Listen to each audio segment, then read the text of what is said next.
Hello again. Here I'm going to be showing you how to put together a DRSSTC, kind of the basic way. This is an Eastern Voltage Research driver. They're fairly expensive. This is one of the first drivers that I actually bought. I run a different driver now, but I use this one in smaller setups, which works great in big setups also. This driver is a standard OCD, which is overcurrent detection, feedback, and then it drives the GDT. This requires a 24 volt power supply at about 1 amp. The main connections that typically drivers have for a DRSSTC. This here is the GDT, which stands for Gate Drive Transformer. And these are resistors and diodes going to the two half-bridge modules, which are SKM 200s. And the resistor and the diode always goes to the gate. And each switch has a gate and an emitter, and that's what makes your on and off for your module. But a half-bridge module actually has two gates and two emitters, and they're isolated from each other. Hence the name IGBT, which is insulated gate bipolar transistors. And on the collector side of this transistor, there is the positive, and this is the negative, which is the emitter. And then you have the C2E1, which is the outputs of each half-bridge module. And this comes into the overcurrent detection and the feedback. Overcurrent is similar to like a rev limiter. It doesn't allow the current to hit a certain height and peak, so it keeps you from blowing your switches. Current is really important not to go over your current rating of your switches. DRSSTCs use primary feedback to achieve the zero current switching, or short ZCS. Now I'm going to show you a little bit of the short of a GDT, Gate Drive Transformer. The type of materials that these use is typically N30, but there's other type of materials you can get away with. This is the type of wire I used to go around it, depending on whether you're using a full bridge setup or a half bridge setup. This has got 5 wires in there, which is like this one, which is a full bridge setup. Each color goes to a single gate, but there's a polarity, and then you have one power. So if you have 4 gates, that's 4 wires plus your power wire from your driver, which is your 5th wire. Having all the wires in this insulation makes it a lot easier to wind a GDT. And then I'm going to show you here making a GDT for a half bridge. Now a half bridge, it only has one module, and it has 2 switches, and it has 2 gates. So you only need 3 wires, one for each gate and a power wire. And here I'm going to show you how to strip these with multiple wires in them.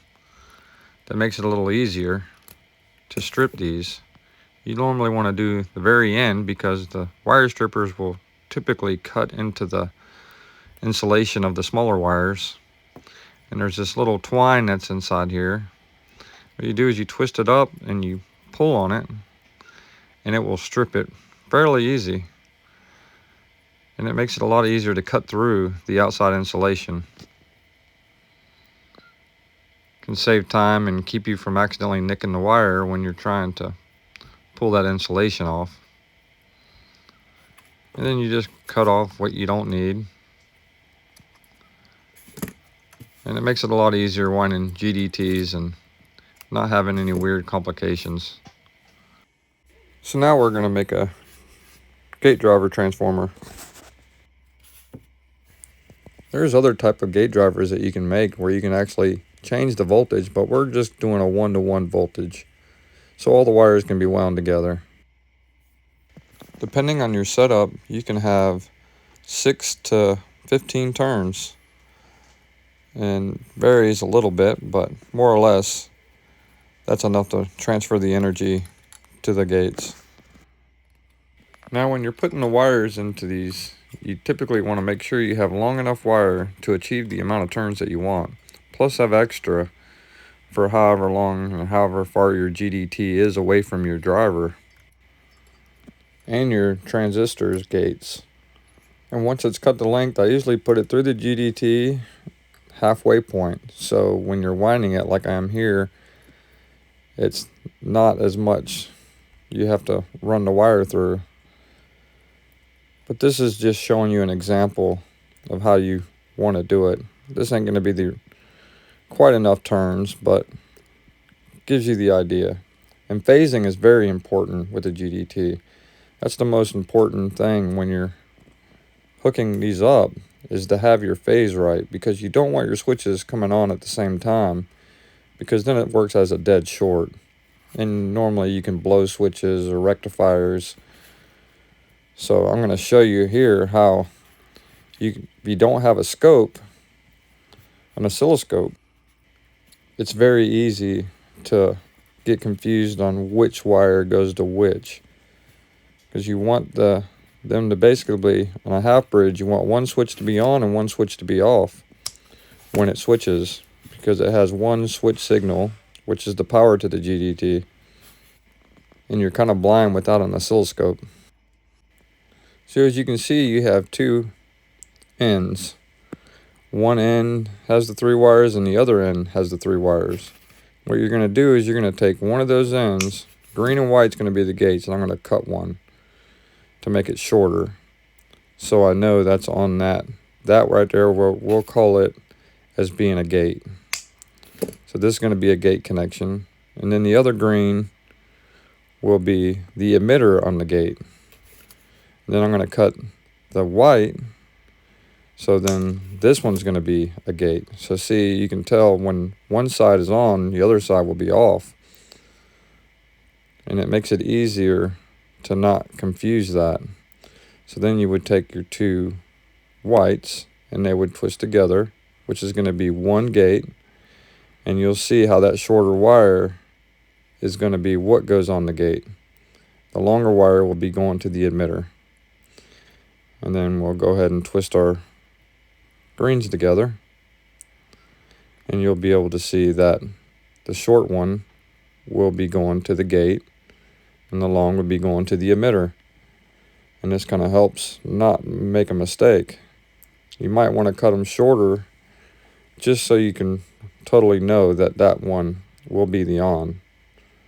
But you just cut one from each side, and then the red doesn't need to be cut because that's going to the driver.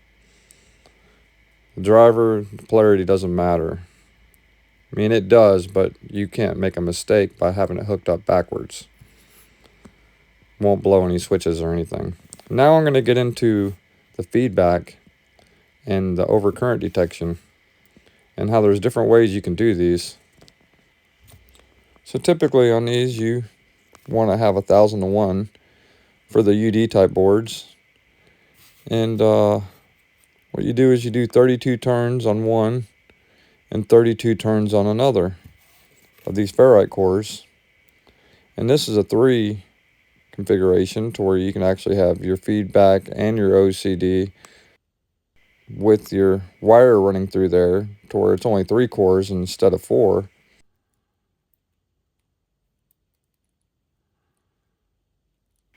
So I'm going to show you how to loop the wire to connect these 2 cores, that have been wound individually.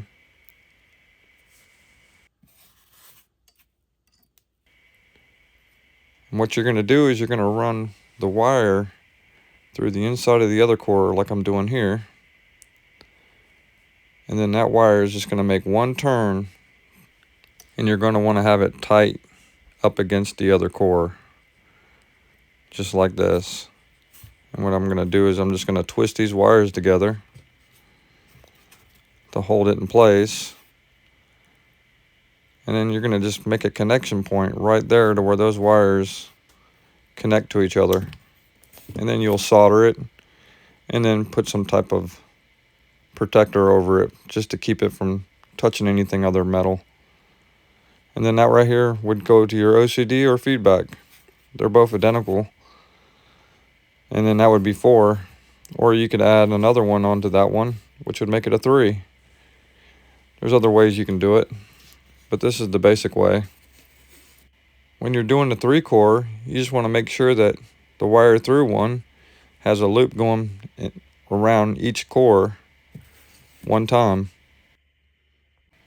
Now I'm going to show you how to make cheap bus bar. So you can buy a copper pipe at your local hardware store, and then I hammer it down on a flat surface to make it completely flat.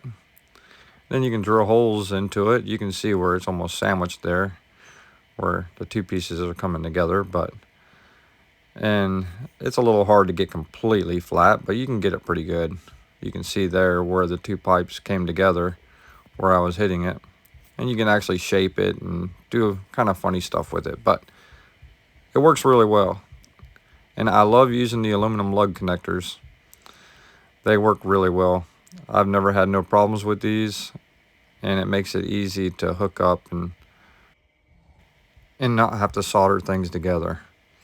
I kind of like things to be able to be removed easily.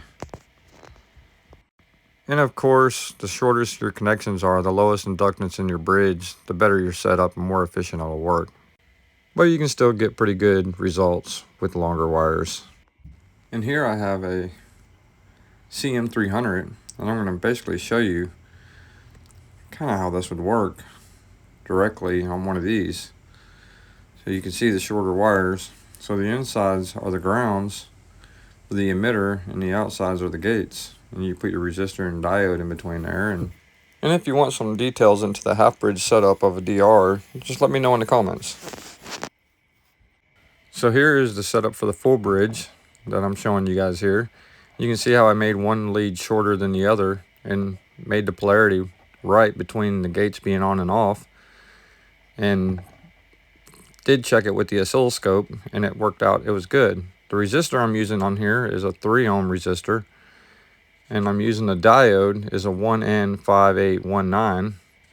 And on a full bridge setup, you want this switch here to be on, and then this next switch to be off, and then the next switch to be off, and the other switch to be on, the last one. Makes it a little bit more complicated using a full bridge setup like this. Half bridges are easier, but you get better power out of a full bridge. And now I'm going to show you a few different types of switches. This is a normal transistor, NPN style. And then this is your normal 247 style transistor. They come in a lot of varieties. And just the size comparisons. And then I have here is a CM300. It's rated for 300 amps at 600 volts. And then I have a single switch here. This isn't a half bridge. This is actually a single module. And then I have here a CM800 half bridge module. And on a Tesla coil, when you're building a half bridge, you got to have at least 2 switches. And on a full bridge, you have 4 switches. And now I'm showing you some electrolytics. These are your capacity, basically capacitors that you use in a DR.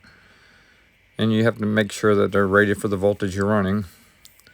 And I typically say that you would always want a round minimum of 1,000 microfarads, depending on how big your MMC is. But this is like your battery for your Tesla coil to pull from. And there's different configurations you can hook these up in a Tesla coil to make them double the voltage and double the capacity. I mean, there's a lot of different ways, but just a basic way on this setup I'm going to show you is just a single cap. And the diameter size and stuff like that can relate in how much current these can actually put out in a demand. Now I'm showing you what can be used in the primary capacitor, which is the resonant circuit. This is kind of a violent area of the Tesla coil, so you got to have pulse rated caps. And these are like this a WEMA, and they're good caps. You got to usually run a lot of them. There's other type of pulse caps like this one, which is like a ceramic. It's 4 nanofarads, or you could say 4,000 picofarads. This one's rated for 20,000 volts. Some pulse caps are rated for higher frequencies than others, and there's a variety of different caps like this one. There's a doorknob cap, and these are typically used on VTTCs, vacuum tube Tesla coils, and stuff like that. But they can be used on a DR too, but usually they're too small. You got to have too many of them. And this is a Cornell doubler. This is a fairly good size, 1 microfarad, 2,000 volts DC. But when you're doing these on a full bridge, when you run these type of caps on a full bridge, you going off the AC rating. So that one was rated for 500 volts AC, 2,000 volts DC. Half bridge, you can get away with the DC rating. And here's some other Cornell doublers. These are 33 nanofarads, which is good for running in small coils. And you can run these in series and parallel, and to get your desired voltage rating and your desired current rating, capacity size. And here's a really big one. It's a Dawn cap. They can handle a lot of amps, but they're a lot bigger, so cooling isn't quite as good, but depending on how many you got, varies. This is one of my little favorite caps, Cornell doubler. It's a 3,000 volt DC, 150 nanofarads, and I run these in quite a few things of mine. I always had really good luck with these. They all have different current ratings that they can handle, so as long as you stay within these ranges, you're good.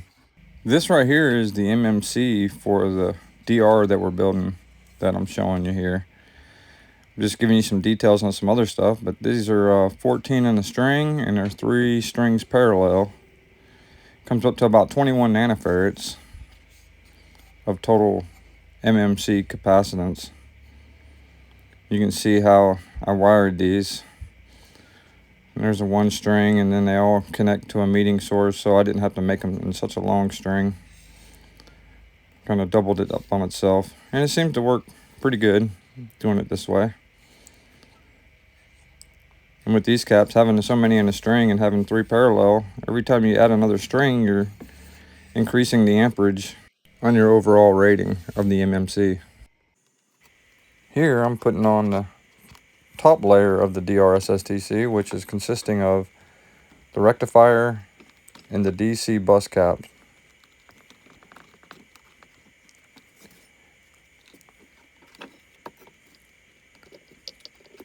And then I'm feeding the wires through here, and then putting these little mounts. These are made out of Delrin, and I tapped them with a 1/4-20 tap, drilled them, and made some little studs just to secure everything in place.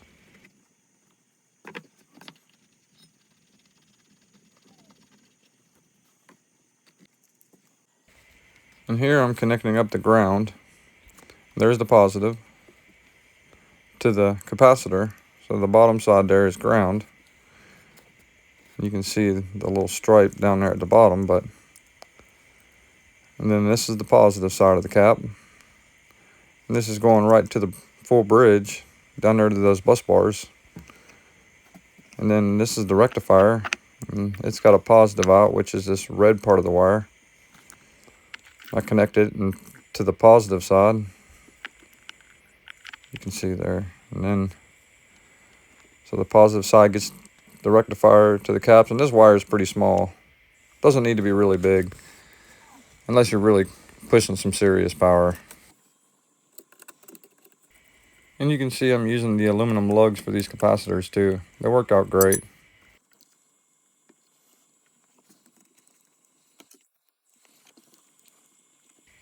And here's the ground side of the rectifier, connecting it to the ground of the capacitor. And this is what's going to fill the capacitor up. And I'm connecting the rectifier to a variac, so I don't have to worry about inrush. Inrush can blow fuses and trip breakers and all that kind of stuff once you first plug it in when the cap's empty. But if you can charge the cap slowly until it reaches full power, then you plug it in, then you won't have no problem. But it's always a good idea to run a fuse in line. And here I'm connecting up the MMC to one side of the output of the two modules, half bridge modules. And then I'm going to connect the other side of the MMC to the primary as the tap point.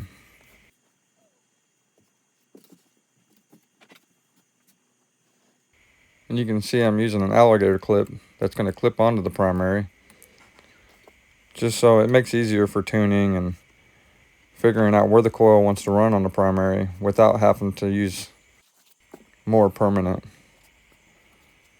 So you always want to tune your primary to your secondary the best you can.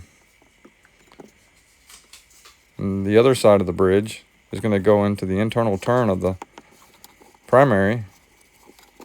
And that was the other output of the full bridge. This connector I'm using here is just to make it easy to show you just how you just hook it up to that without having to do any soldering or anything like that. Of course, you want to isolate it from anything that's electrically conductive. And you definitely don't want your hands anywhere around any of these places when you're running this. It can be very dangerous. With these type of switches that I have in here, I typically don't want to go over 225 kilohertz. And here I'm hooking up the cap. So the cap bank, I'm going to put it on this turn. I kind of know about where this coil wants to be tuned at. And sometimes things around it and other objects can also detune the coil a little bit. That's the ground going to the secondary. And the secondary is only connected to ground. And this is actually the magnifier setup of the coil that I've been playing with. And here I'm hooking up the 24 volt power supply. This power supply is a little overkill for this, but just to run it off here to show you. You typically only need 1 amp on your 24 volt power supply. And everything is pretty much connected. Here's like a typical power supply you would use on something like this. Not an adjustable power supply, but either way, 24 volts, and as long as you have an amp, it'll run the driver. So here's everything hooked up, and I hope you guys enjoyed the video. Thank you.